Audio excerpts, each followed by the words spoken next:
Hi, my name is Cindy Rang with the Fabric Patch in Ephrata, Washington. You can find us at fabricpatch.net.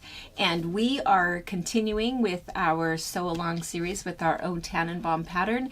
And today we are doing class number 4, block number 3, which is going to be square and a square blocks.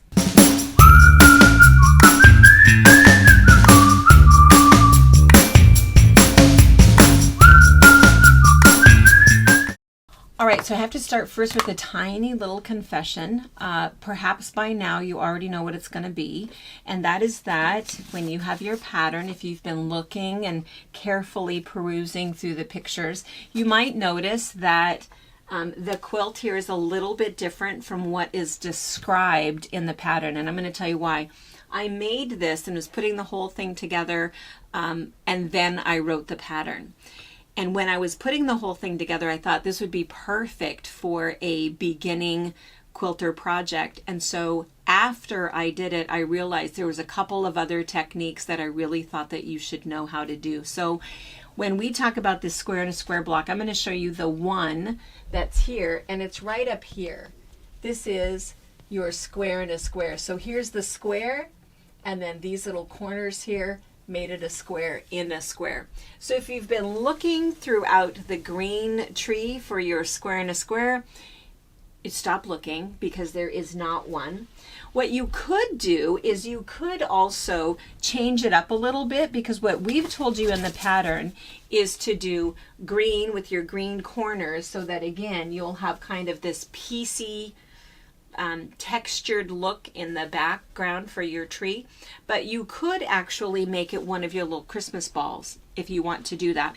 Keep in mind though that then your Christmas balls are going to be a little bit bigger, and they're going to be turned, they're going to be on point, whereas your other Christmas balls are all these tiny little 2-inch finished squares that are straight up and down. Does that make sense? So anyway, I would probably keep them green, and that was how you were told to cut them. And then the other one that I described as gold, but you'll see my version is going to be silver, is this square and a square right up here. All right, so what we told you to cut is we said to cut your green squares and your green little squares, and then we told you to cut gold, but again my tree is a little bit different. This is the bright one, and what I'm piecing together is the traditional kit.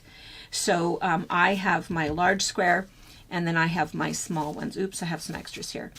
And you have lots of, if you got your kit from us, you have a lot of greens to choose from, and you have a lot of silvers to choose from. But I'm going to use my other silvers when I do the rest of my star, but for right now I have picked just these. So when we do, all right, I had to find all my little tools. All right, so I'm going to do my top of my tree star first. So here is my large square. Here's my 4 little ones. And again, you can mix up whatever, all kinds of silvers or golds, whatever you want to use. I'm using these. So what I'm going to do, this is going to be very, very similar to what we've been doing with our half square triangles, in that we're still going to go ahead and draw a line from point to point. We could still go ahead and use our quick quarter ruler, but we're going to change it up just a little bit. Normally, I'm just going to go ahead and draw this. Well, no, I'm not. I'm not going to draw this line here, because what's going to happen, what's a little bit different, is we're going to sew this entire line, and we're going to cut this one. So that's a little bit different. What we've been doing with our half square triangles is we've been sewing on either side and cutting down the center. This one is a little bit different. So we're going to cut that, sew that. And if you felt like you'd rather use your regular straight edge, so you have a solid line there, you could certainly do that. So I'm going to go to the sewing machine, and I'm going to go ahead and start sewing right there, and I'm going to sew all the way to the end, and I'm going to be right back. All right, so here it is. I've sewn right on that line right there. So now what I'm going to do is I'm going to take my ruler, and you can see right where I've lined it up. I'm just going to take this to point. So see, here's my 1/4 of an inch. So I'm lined up right on that line that I just sewed. And I'm going to cut this off. Sometimes I've seen people who have made this block and they've said to go ahead and leave that in there, but you really don't. Again, it's that same idea with those dog ears from before. You don't want all of that bulk. There's no reason to have that fabric under there, because now what's going to happen is I'm going to come over to my iron, set my seam, which takes off my mark, press this open. So I'm right back to a square. Oh, hold on. I think my iron was not hot.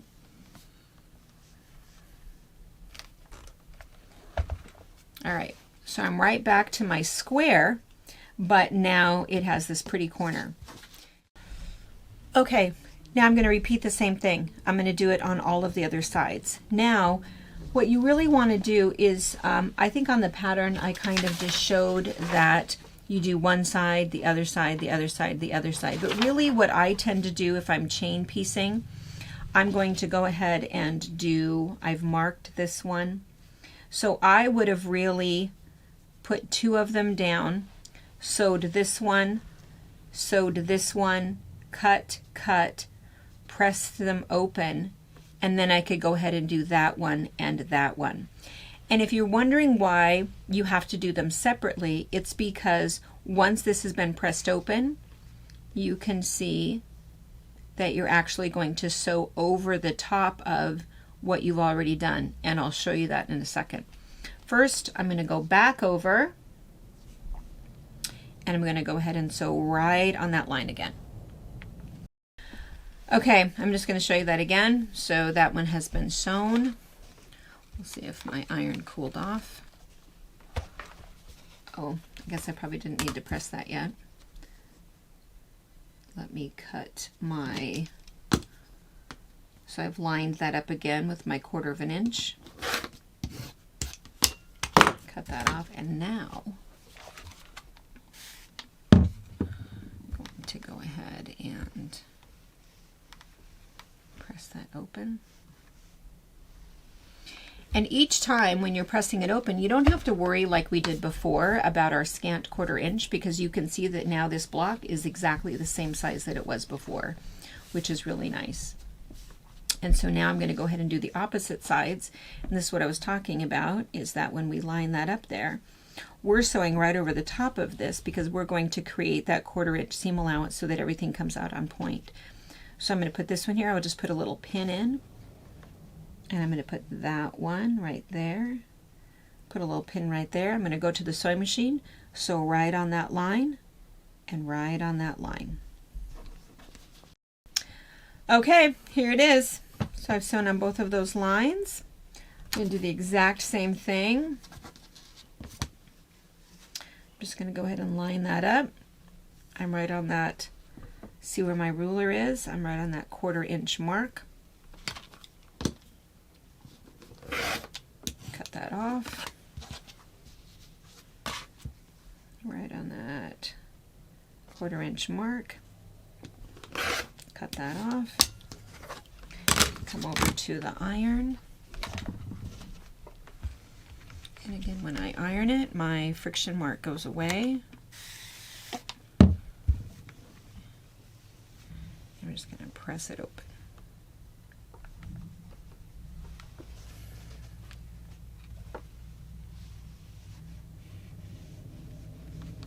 And again, we talked about pressing in the other blocks. I like a heavy iron, a little bit of best press.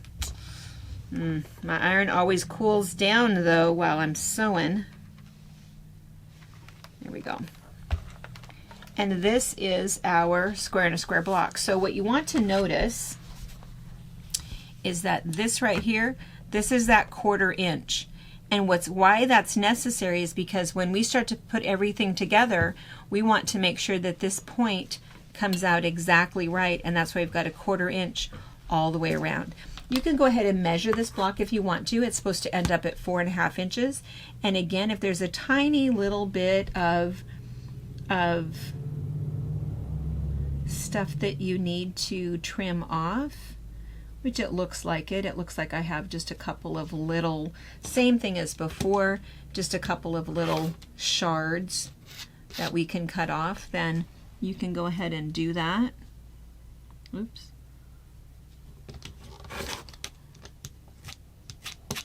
And we'll trim that up the exact same way. You're still lining up your 4.5. And then after I turn it, I'm going to line it up on what's already been cut. Put full pressure. Cut the side.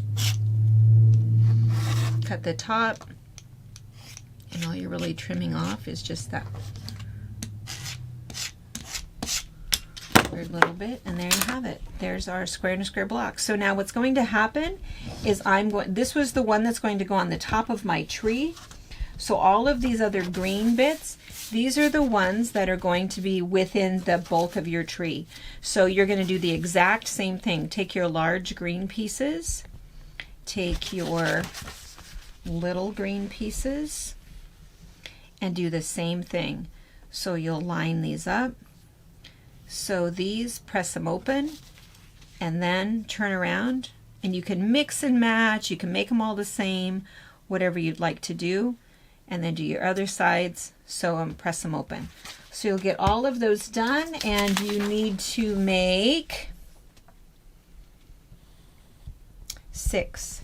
You'll make 6 blocks that are all green, and then you'll do your one that is going on the top of the tree. So that's it for your square and square blocks. This was block number 3. I'll see you next week for block number 4. Thank you for watching our video. We invite you to leave a comment, hit the like button, or better yet, subscribe to our channel so you never miss an episode. You can also visit our Instagram, Twitter, Facebook, or Pinterest pages, or find all of those things and our online store at fabricpatch.net.